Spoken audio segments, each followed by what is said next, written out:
मैं आपको एक छोटा सा ब्रीफ करता हूँ, ठीक है ना। एक्चुअल में हम लोगों को ये समझना था कि भैया ये जो सर्कल फंक्शन है ये कैसे वर्क करता है, बैकग्राउंड में इसका ये क्या प्रोसेस है। तो पहले मैंने ये समझा कि सर्कल इनपुट क्या लेता है, तो मेरे को लगा कि यार ये इनपुट तो तीन ही आर्ग्यूमेंट ले रहा है, सेंटर के कोऑर्डिनेट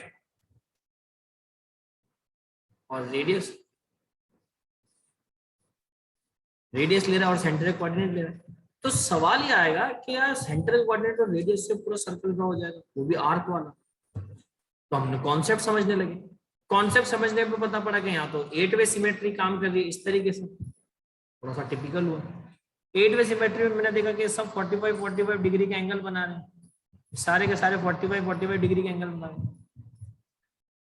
तो मैंने इस 8 वे सिमेट्री को पढ़ा तो पता पड़ा कि ये ए बी होता है, ये बी ए होता है ना, और ये माइनस का बी ए, फिर ये माइनस का ए बी, इस तरीके से पूरी 8 वे सिमेट्री कंप्लीट हो रही। तो ये जो कॉन्सेप्ट है ये कैसे बन रहा है, मतलब ये इस तरीके से 8 वे सिमेट्री बन रही है। फिर अभी लास्ट क्लास में हम लोगों ने देखा कि एक पॉइंट यहाँ से स्टार्ट होगा, ये कोऑर्डिनेट इस तरीके से फुट पिक्सल से ड्रॉ होंगे तो ये एक आर्क बन जाएगा ये, और ये आर्क ड्रॉ करना हमने लास्ट क्लास में सीखा, उसका प्रोग्राम भी बनाया। तो प्रोग्राम बना के देखा तो ये कंप्यूटर स्क्रीन थी, तो यहाँ पे कुछ आर्क हुआ ऐसा बन रहा था, है ना। अभी ऐसा क्यों बन रहा है, बनना ऐसा चाहिए, बनना ऐसा है वो। तो आप लोगों को समझ में आ रहा होगा भाई ऐसा क्यों बन रहा है, क्योंकि ये जो हम बात कर रहे हैं वो आपके बात कर रहे हैं कोऑर्डिनेट प्लेन पे, लेकिन आपका जो कंप्यूटर होता है वो इसका क्या होता है, जस्ट अपोजिट होता है, वाटर इमेज होता है। तो इसीलिए उसका डायग्राम तो ऐसे ही बनेगा, तो ये तो सही बन रहा है, लेकिन यहाँ पे 8 में सिमेट्री होता है, ये कॉन्सेप्ट हम लोगों ने समझा था। फिर अभी तक मैंने सिर्फ एक कोडिंग बताई है आर्क ड्रॉ करने की एक। तो हमारा क्वेश्चन ये होगा कि इस आर्क से ही जो बाकी की चीजें हैं, जैसे अब ये है, ये है, ये जो पूरी सिमेट्री ड्रॉ होगी, ये सब मिला के एक सर्कल बनता है। तो मेरे को सिर्फ एक आर्क ड्रॉ करने की कहानी बतानी, उसके आगे बाकी सारी सिमेट्री से पूरा सर्कल ड्रॉ होगा। तो अभी तक इतने 2-3 क्लासेस हमारी हो गई है इस बात को लेके, तो इस बात में सिर्फ और सिर्फ हमने एक आर्क ड्रॉ करना सीखा है अभी तक। इस आर्क में अभी तक हम लोगों ने सिमेट्री के कोऑर्डिनेट्स नहीं निकाले। लास्ट क्लास में भी जो हम लोगों ने एक वो d लेस देन 0 है, ग्रेटर देन 0 है, बार बार d निकालना है, वो जो पॉइंट निकाले थे, वो जो कोऑर्डिनेट फाइंड किए थे, वो कोऑर्डिनेट भी हम लोगों ने एक आर्क के फाइंड किए थे, लेकिन उसके रिस्पेक्टिवली 7 आर्क और हैं, और 7 आर्क के कोऑर्डिनेट पता होने चाहिए, तब जाके 8 आर्क का मिलके एक सर्कल बनता है। 8 वे सिमेट्री के साथ को एक सर्कल बोलते हैं। तो आज पहले मैं ये बताने वाला हूं कि एक आर्क के कोऑर्डिनेट अगर आपके पास आ गए हैं तो उस एक आर्क के कोऑर्डिनेट से बाकी के 7 आर्क के कोऑर्डिनेट आप कैसे निकालते हैं। मतलब P1 अगर आपके पास है तो P2, P3, P4, P5, P6, P7 और P8 तक के सारे कोऑर्डिनेट आप कैसे निकालते हैं। अगर उन सारे कोऑर्डिनेट्स को मैं प्रोग्राम में पुट पिक्सल में डाल के चला दूं तो मेरा एक सर्कल बन जाएगा। वो सर्कल कैसे बन रहा है कैसे नहीं बन रहा वो बात की बात है, लेकिन वो सारे पिक्सल अगर मैं डाल के चला दूंगा तो एक सर्कल बन जाएगा। हम उसको लूप में चलाएंगे, जो भी चलाना वो हमारे प्रोग्रामिंग कॉन्सेप्ट। लेकिन जो थियोरेटिकल पार्ट है वो ये है, एक आर्क आ गया, उसके सिमेट्री आ गई, इसको प्रोग्राम में डाल दो, आपका सर्कल बन जाएगा। ये बेसिक कॉन्सेप्ट हुआ इसमें। तो आज हम देखने वाले हैं सबसे पहले तो ये सारे कोऑर्डिनेट आए कैसे।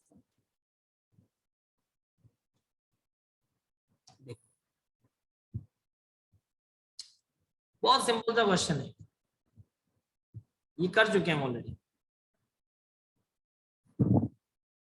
If the coordinate of center is 0, 0 and radius r is equivalent to 12, तो बताओ कैसा सर्कल बनेगा कोऑर्डिनेट ज्योमेट्री में। कंप्यूटर में तो ड्रॉ करेंगे जो हम करेंगे, लेकिन कोऑर्डिनेट ज्योमेट्री में कैसा बनेगा। अब सर्कल की बात करें, आर्क की बात नहीं करें, तो आपके पास सीधा सा एक जवाब है कि सर एक सर्कल ड्रॉ करने के लिए उसको 8 इक्वल पार्ट पे डिवाइड कर दिया, हर एक पार्ट को एक सेक्टर बोला, एक सेक्टर के कोऑर्डिनेट तो मैं आपको निकालना सिखा दूंगा, और बाकी के 7 सेक्टर के कोऑर्डिनेट उस एक की सिमेट्री से बन जाएंगे सर। और इन 8 सेक्टर के कॉम्बिनेशंस को अगर हम एक साथ ड्रॉ कर दें, इनके पॉइंट्स जो है, कोऑर्डिनेट्स जो है, इनको अगर एक साथ ड्रॉ कर दें तो आपका सर्कल बन जाएगा। और यही कॉन्सेप्ट सर्कल के फंक्शन का होता है।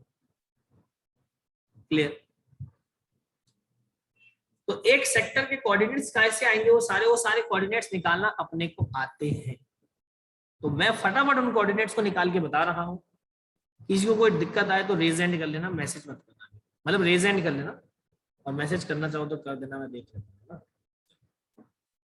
सेंटर 0 0 है, डी का फॉर्मूला होता है 3 - 2r, ds होता है 4 प्लस 4h प्लस 6 और dt होता है 4h - k प्लस 10। तो यहां से d की वैल्यू हो गई 3 - 24 माइनस का 21, ये वैल्यू हो गई 4 × 0 + 6 इज इक्वल टू 6, ये वैल्यू हो गई 10 आ जाएगी। 3 वैल्यूज आ चुकी। बात करते हैं, सबसे पहला कोऑर्डिनेट 0, 0 होगा क्योंकि h और k 0 0 दे रखा। तो पहला कोऑर्डिनेट हो गया सेक्टर का 0, 0।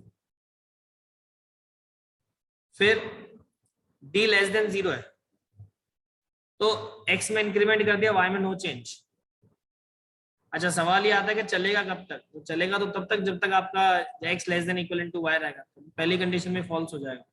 थोड़े से कोऑर्डिनेट चेंज कर लेते हैं वरना पहली कंडीशन में गैप हो जाएगी। चलिए अपन x और y पे बात कर लेते हैं। ये h और k का कॉन्सेप्ट रखूंगा तो आप लोग कंफ्यूज हो जाओगे। 2 मिनट आप खुद ही बोलोगे कि आपने पहले x और y बताया। देखो h और कॉमा k है तो x में 0 डाल दो, y में r डाल दो, ये वाला कॉन्सेप्ट लगा लेते हैं। और d हो जाएगा 2r, ds हो जाएगा 4x + 6 और dt हो जाएगा 4x - y प्लस का 10। तो ये माइनस का 21, ये 6 आ गया और ये 4 0 - 12 मतलब y में r गया तो 12 गया प्लस 10, 12 4 = 48 प्लस 10 माइनस का 38 आ गया dt की वैल्यू, ये ds की वैल्यू, ये d की वैल्यू। तो फर्स्ट कोऑर्डिनेट हो गया 0, 12। सबसे पहले d लेस देन 0 है तो x में इंक्रीमेंट कर दिया, y में कोई चेंज नहीं किया, और जो नया d आ रहा है वो d प्लस ds आ जाएगा।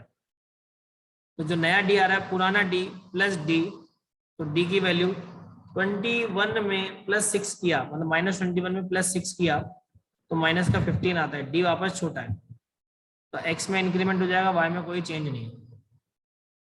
और क्योंकि d लेस देन 0 है तो जो नया d आएगा वो पुराना d प्लस का 6 माइनस का 9 आ जाएगा।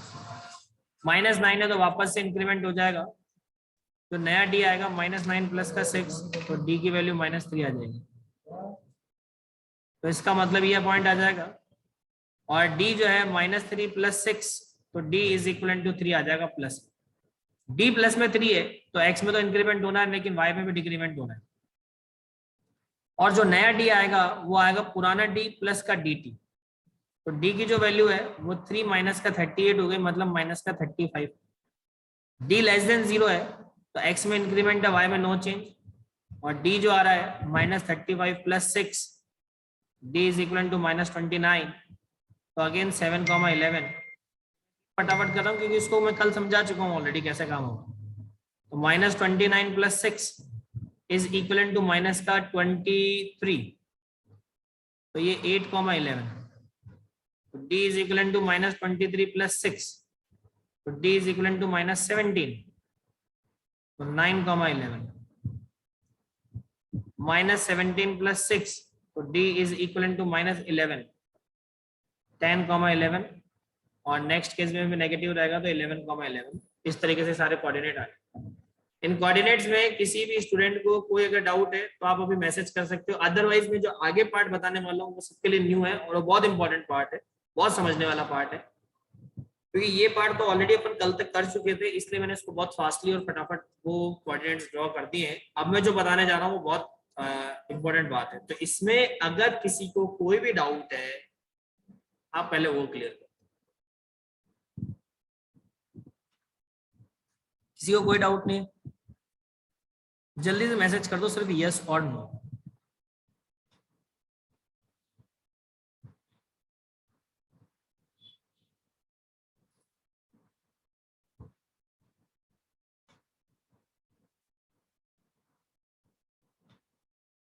कोई डाउट नहीं। अब समझे आगे।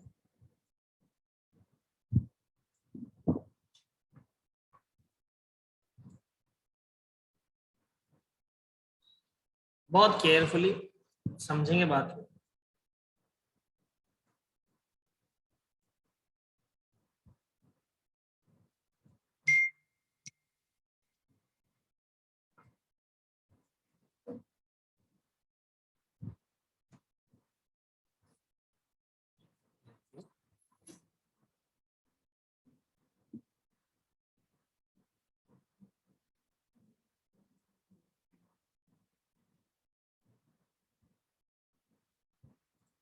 अब सबसे पहले आपके पास आने वाला है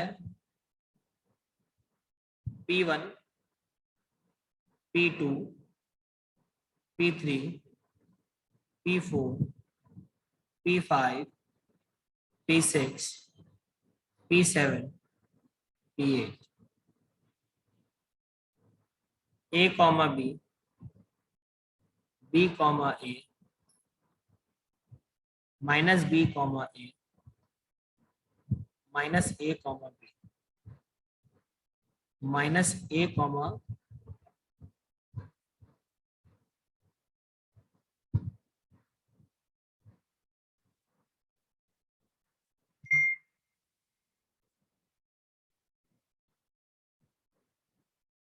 हो गया A B B A और A B B A, ये होता है।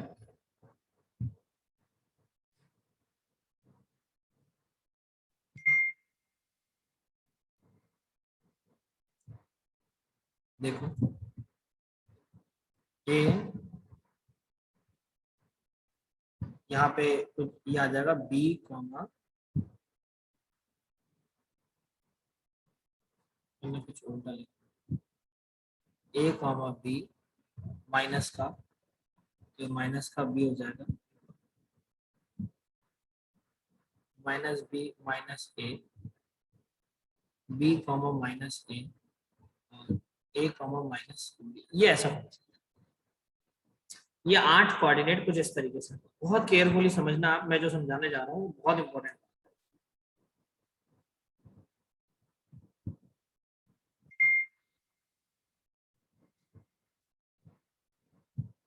समझो। अब पहले आपके मैसेजेस देख लेते हैं, नो डाउट। हाँ वो देख लिया मैंने।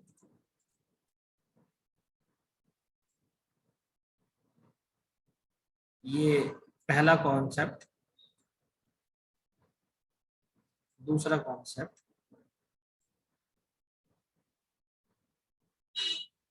तीसरा कॉन्सेप्ट, चौथा। ठीक है भाई, तो इस तरीके से बनाना गाइस। मेरी बात को थोड़ा सा समझना है यार, ये थोड़ा समझने वाला बात है ना। एक बार समझ जाओगे तो आपके लिए टेंशन खत्म हो जाएगी, बहुत अच्छा है। तो ये जो कोऑर्डिनेट्स आपने निकाले हैं, ये तो एक बार के लिए मेहनत करनी पड़ेगी। P1 के कोऑर्डिनेट आ गए तो वो अपन ने इधर लिख दिया। देखो कैसे लिखा मैंने, 0,12, 1,12,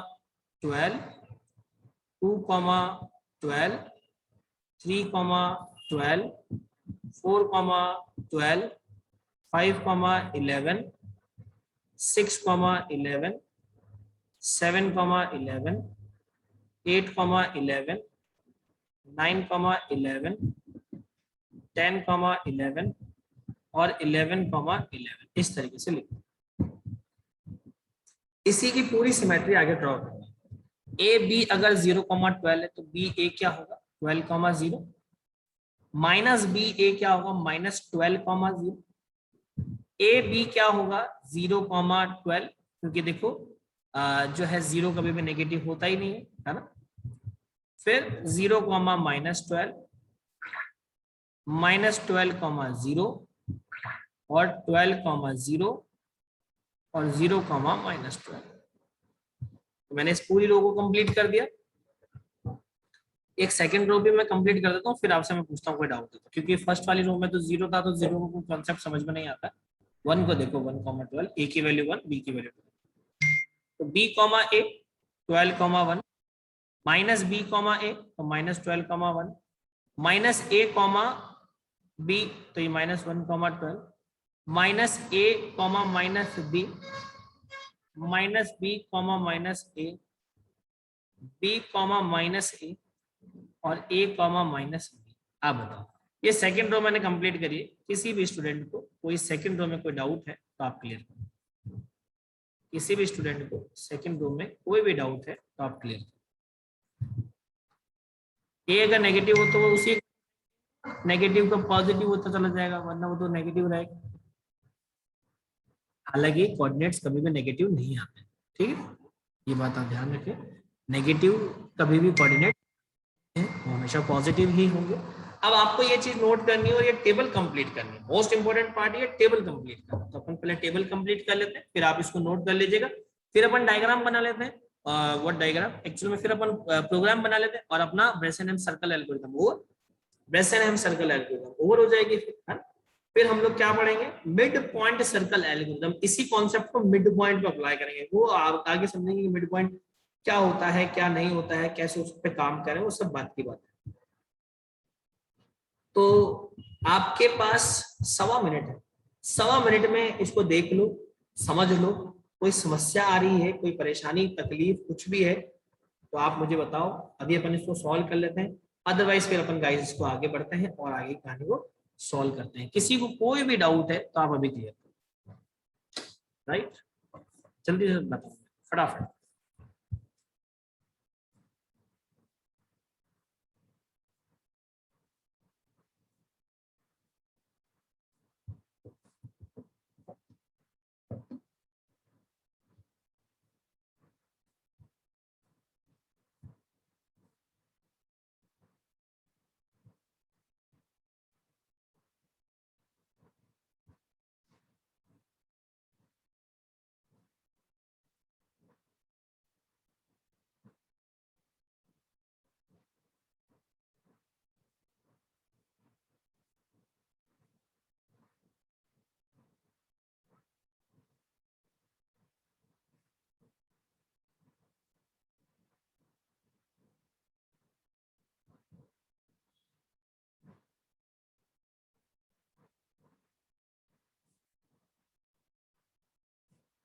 गाइस कोई डाउट है क्या?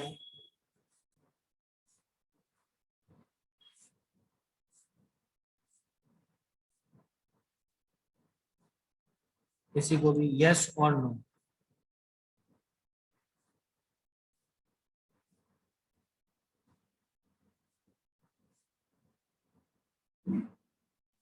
नहीं है?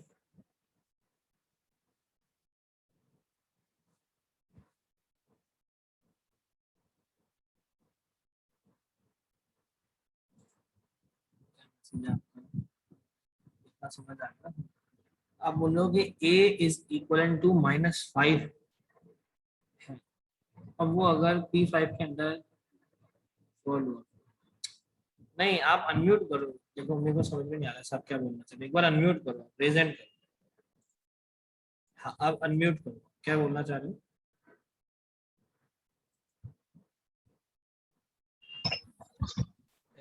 सर मैं ये बोल रहा हूँ कि ना ये P5 में अगर a -5 है तो फिर वो कैसे होगा? P5 में a-5 है। हाँ। होने दो ना, अपने क्या दिक्कत है। अपन तो ए बी यहाँ वाले कॉन्सेप्ट को पकड़ लेना भाई। ये यहाँ पे देख रहे हैं ना ए और बी क्या है, अपन तो इसको जैसे यहाँ पे देखो ए और बी की वैल्यू क्या है, 2 और 12 है। नहीं यार, यहाँ पे शुरुआत में a-5 है। अरे आएगा ही नहीं ना, P1 में a-5 आएगा ही नहीं। कोऑर्डिनेट कभी नेगेटिव आते ही नहीं ना इधर इनिशियल लेवल पे। अच्छा, ऐसा है क्या? भाई आप जो ये कह रहे हो ना, आप क्या कह रहे हो कि P1 पे कोऑर्डिनेट नेगेटिव आ जाए, ये बताना चाह रहे हो?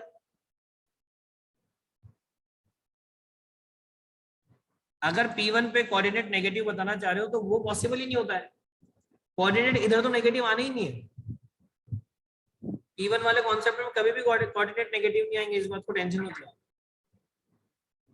तो देखो अब ये जो हो जाएगा वो 12,2 minus 12,2 minus 2,12 minus 2, minus 12 minus 12, minus 2 12, minus 2 और 2, माइनस 12। इस तरीके से आपको ये पूरी है, आप इसको नोट कर लो और नोट करके पूरी टेबल आपको फिल करनी है। ये क्लास के बाद आपके लिए असाइनमेंट है जो आप इसको फिल करोगे। अब जल्दी से इसको नोट कर लो तो फिर मैं आपको प्रोग्राम बनाना बता देता हूँ और प्रोग्रामिंग वाला कॉन्सेप्ट हम लोग आगे स्टार्ट करते हैं। अब इसको नोट कर लो फटाफट और मुझे अपडेट कर दो कि आपने नोट कर लिया तो मैं आगे ही बढ़ूँ, वरना बस यही हो कि हम लोग आगे बढ़ नहीं पाएंगे।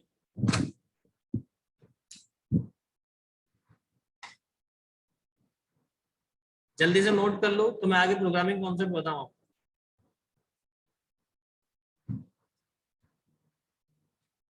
नोट करके अपडेट कर दो कि आपने नोट कर लिया है या नहीं कर लिया है, जो भी है कहानी।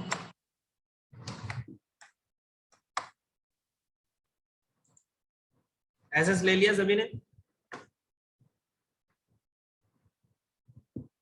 क्योंकि भी है 15 मिनट, हाँ 2 मिनट कर लो आराम से, मुझे अपडेट कर देना।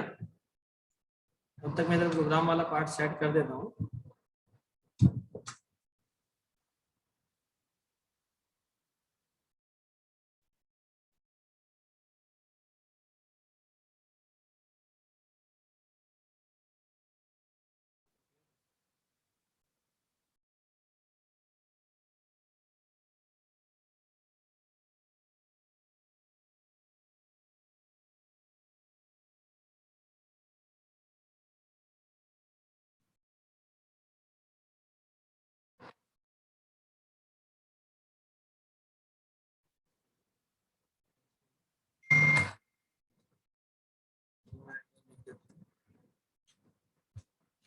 चलो जैसे हमने सेव किया तो इनिशियल तो सेव कर दिया, उसके बाद F2 दबाए नहीं तो सब चला जाता है। जब तक ये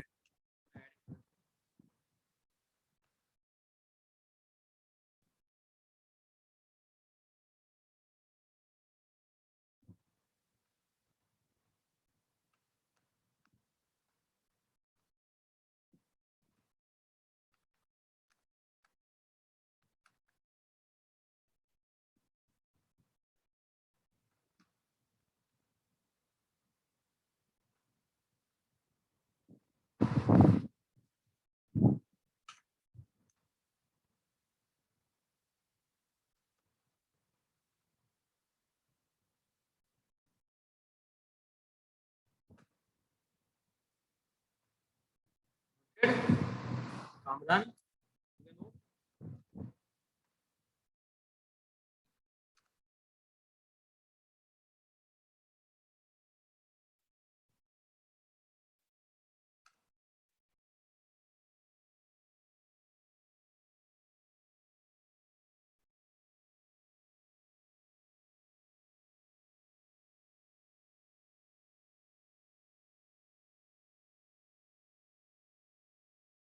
का नोट हो गया है। ये आपका प्रोग्राम चल रहा है, मैंने सी आउट, मैं F2 दबाता जाता हूँ फटाफट।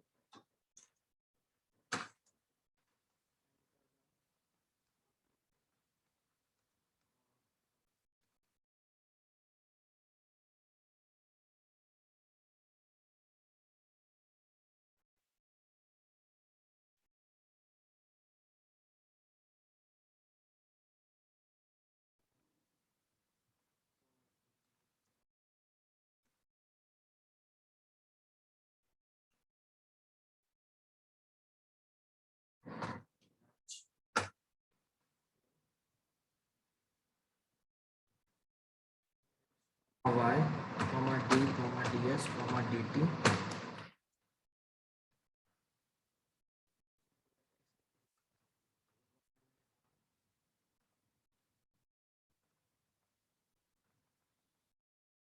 हमने पुट कर दिया।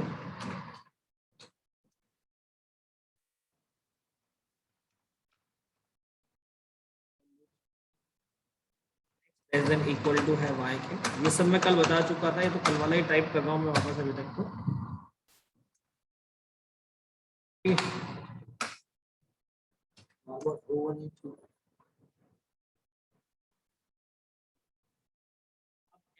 और y आ गया तो पुट पिक्सल, अभी मैं आपको बता रहा हूँ बस, x comma Y comma z।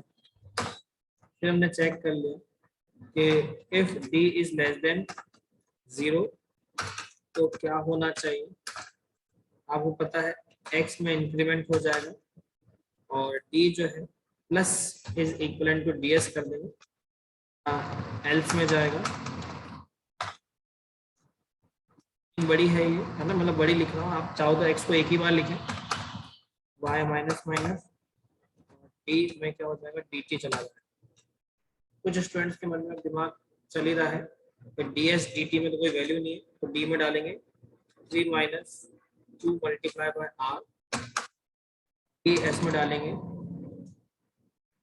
d multiply by 4 6, T में डालेंगे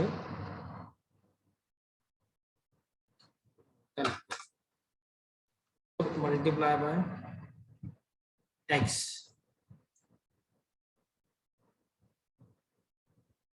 अब एक्चुअल में होगा क्या, यहाँ पे प्रॉब्लम आएगी, यहाँ पे ये प्रॉब्लम आएगी कि हर बार x चेंज होगा, और जो हर बार x चेंज हो रहा है उसके हिसाब से हमारा ds जो dt है वो भी चेंज होता चला जा रहा है, क्योंकि x और y की वैल्यूज भी चेंज होगी। तो इसको हम लोग बेटर देन ये रहे कि यहाँ लिखें, हम लोग ऐसा भी तो कर सकते हैं कि इसको हम लोग नीचे भी ड्रॉ कर सकते हैं। कोई डाउट है कि इसमें, कोई डाउट है तो पूछो, पहले मैंने क्या बोला वो चीज समझ में आएगी। हाँ वो DSDT हटाओ तो उससे कोई फर्क नहीं पड़ रहा ना, लो चलो यार आप लोग कंफ्यूज हो गए, मैं चाहता नहीं हूँ आप लोग 1% भी कंफ्यूज हो। काम करने के अपने अपने पैटर्न होते हैं, अपने अपने तरीके हैं, आप कुछ भी कर सकते हो। ds is equal to d plus 4 multiply by x plus 6, ये किया था अपन ने कल, ठीक है। और इधर अपन ने किया था d is equal to d plus 4 multiply bracket में x माइनस वाई और प्लस 10, ये अपन ने लास्ट क्लास में किया। बताओ तो कोई दिक्कत नहीं है, तो बस जल्दी से मैसेज कर दो, बस टाइम थोड़ा सा कम है, मेरे को आगे भी और चीज समझानी है। जल्दी से क्लियर है, सभी को क्लियर है।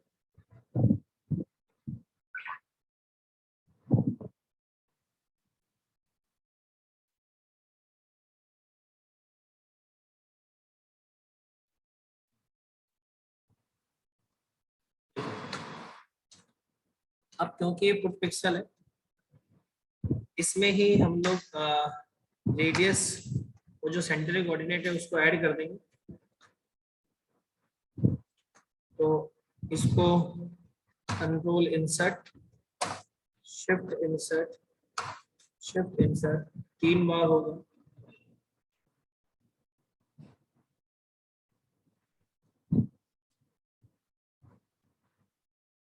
कंट्रोल इंसर्ट हो गया, और ये 9 बार है।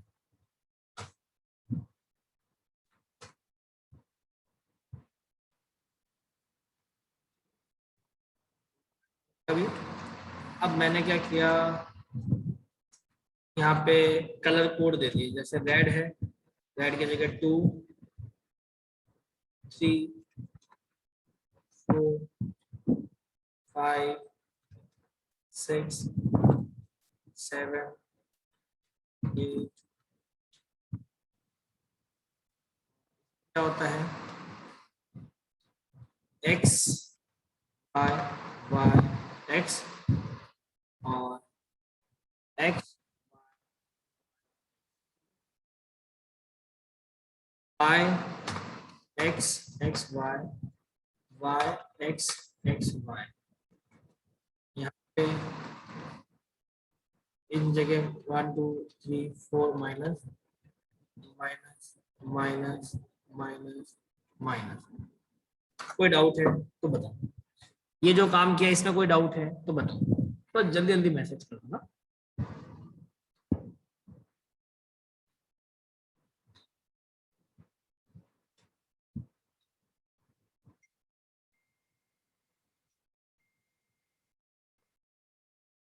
कोई डाउट नहीं, चले आगे चले। कोई एरर, प्रोग्राम भी रन हो, रेडियस 50 दे दी, 100 और 200 दे दी। देखते जाना ध्यान से, लाइन के नीचे एंटर दबाया जा रहा हूँ, सर्कल बने जा रहा है अलग अलग कलर का, enter enter enter enter. 15 circle होने पिक्सल ड्रॉ होते हुए दिखे, बना पूरा सर्कल। ठीक है, पहले मैं सेव कर देता हूँ, बहुत ज्यादा हो गया ये।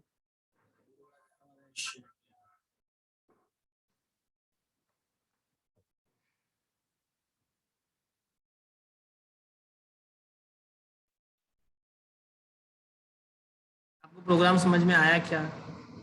प्रोग्राम में किसी को डाउट है क्या? ऐसा तो नहीं प्रोग्राम में किसी को डाउट हो? जल्दी से मैसेज करो, देखो मैसेज नहीं करोगे, बोलोगे नहीं तो कैसे समझ? क्योंकि मैंने वो गेट सीएस लगा दिया था, इसलिए वहां बीच में गेट सीएस लगा दिया था एफ के ऊपर, इसलिए वो एंटर दबाने पे चल रहा था, ताकि आपको एक एक पिक्सल ड्रॉ होता हुआ दिखे। मैं ये चाहता था, इसलिए मैंने गेट सीएस लगाया। चाहे तो डिले भी लगा सकते। हाँ परफेक्ट बनेगा, ये बात समझ में आ गई। आप चाहें तो प्रोग्राम में लिख सकता हूँ, इधर आप नोट कर लो। iostream konayo.h, graphics.h, dos.h, ये 4 हेडर फाइलें आपने यहाँ ऐड कर ली। void में साइड आउट क्लियर हो गए। अच्छा, किसी को ऐसा तो नहीं, मैं प्रोग्राम लिख देता हूँ, आप नोट कर लीजिए इसको। ठीक है,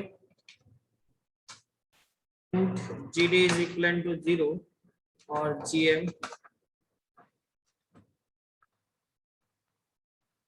lrcr। आज जाके आप ये सर्कल बनाएंगे, इनिट ग्राफ। ये देखिए, ये मेरे को लिखने की जरूरत है क्या प्रोग्राम? ये आप खुद बना के ट्राई करोगे, जल्दी बताओ, मैं उस अकॉर्डिंग बात करूँ। gd gm सी ड्राइव में टर्बो C3, क्योंकि वो प्रोग्राम उधर से उड़ गया है तो मैं आपको वहां से दे नहीं पाऊंगा। खुद बना लोगे सभी स्टूडेंट? अभी एक स्टूडेंट का रिप्लाई आया, खुद बना लेंगे, बाकी स्टूडेंट का क्या सीन है?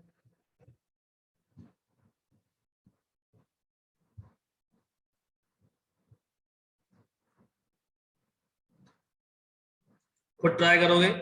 Okay done, that's good, that's great. तो गाइस, ये हमारा था ब्रेसेनहेम्स सर्कल एल्गोरिदम, जो आज जाके कंप्लीट हो गई है। ब्रेसेनहेम्स सर्कल एल्गोरिदम मेरी साइड से पूरा कॉन्सेप्ट खत्म है ब्रेसेनहेम्स सर्कल एल्गोरिदम का, जिसमें उसका प्रोग्राम, उसका कॉन्सेप्ट, उसके जो आर्टिकल्स है छोटे छोटे से, किस तरीके से टेबल बनेगी, नहीं टेस्ट में यहाँ तक नहीं आएगा। टेस्ट में ब्रेसेनहेम्स लाइन एल्गोरिदम तक आएगा, सर्कल एल्गोरिदम इस टेस्ट में नहीं आ रही है। इस टेस्ट में सिर्फ लाइन एल्गोरिदम तक ही आएगा, इसके पहले तक डीडीए लाइन, ब्रेसेनहेम्स लाइन। तो छोटे छोटे से जो कॉन्सेप्ट है वो बहुत इंपॉर्टेंट होते हैं। टोटल मार्क्स अभी देखते हैं, मैंने पेपर बनाया नहीं है टेस्ट पेपर, तो मार्क्स उसी अकॉर्डिंग करूंगा। हाँ, ऑब्जेक्टिव टाइप पेपर आएगा, थोड़ा सा दिमाग लगा के पढ़ना, छोटे छोटे से कॉन्सेप्ट्स को उठाना, क्योंकि मैं उन्हीं पे ज्यादा फोकस करूंगा आपके टेस्ट में, छोटे कॉन्सेप्ट पे। तो टोटल मार्क्स के लिए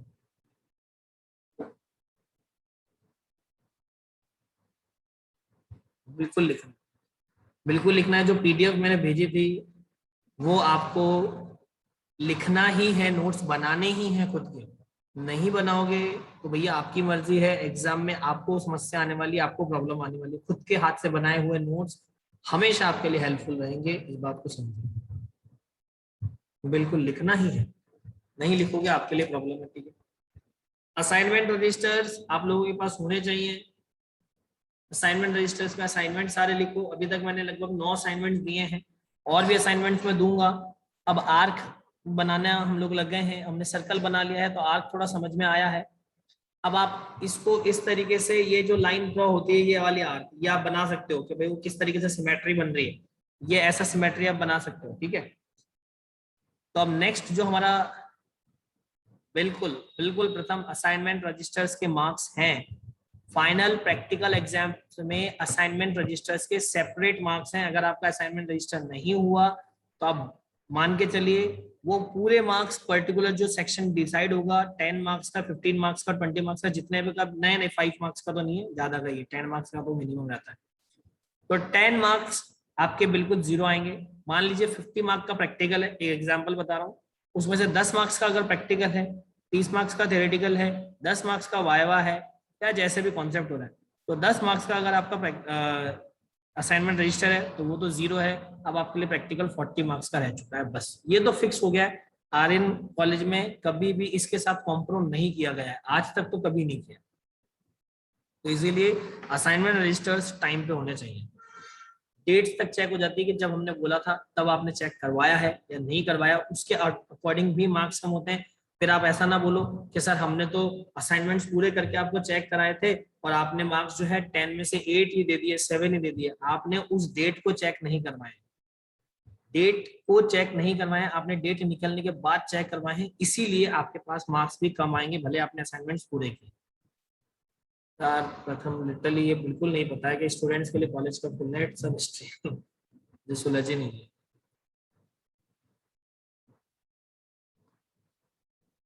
एटलीस्ट 15 अगस्त तक तो कोई चांस है ही नहीं, क्योंकि तब तो डिसीजन होने वाला है।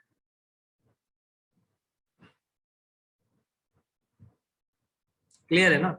तो असाइनमेंट रजिस्टर ऑन टाइम होने चाहिए, जैसे आपको बोला वैसे आपको असाइनमेंट रजिस्टर सबमिट कराने के लिए देते हैं 10 to 15 डेज। हाँ तब तक तो ओपन हो जाएगा। हाँ 2D में कौन से टॉपिक्स रह गए हैं? 2D में अभी मिड पॉइंट सर्कल एल्गोरिथम रह गई, जो नेक्स्ट क्लास से हम लोग स्टार्ट करेंगे। मिड पॉइंट के बाद में ट्रांसफॉर्मेशन के इमेजेस किस तरीके से मूव करती है, रोटेट कैसे करती है, बड़ी छोटी होती है, उसमें क्लिपिंग रह गई है, ट्रांसफॉर्मेशन रह गया है, रोटेशन रह गया है, ठीक है। फिर उसके बाद छोटे छोटे से थ्योरेटिकल पार्ट्स हैं, इनपुट डिवाइस, आउटपुट डिवाइस, जो स्क्रीन हैं वो क्या होती है, कैसे वर्क करती है, उनकी प्रोसेसिंग, ये रह जाएगा। उसके बाद 3D स्टार्ट हो जाएगा। कब तक चलेगा? सितंबर मिड तक तो डैम श्योर है चलेगा ही चलेगा, उससे पहले तो ओवर नहीं।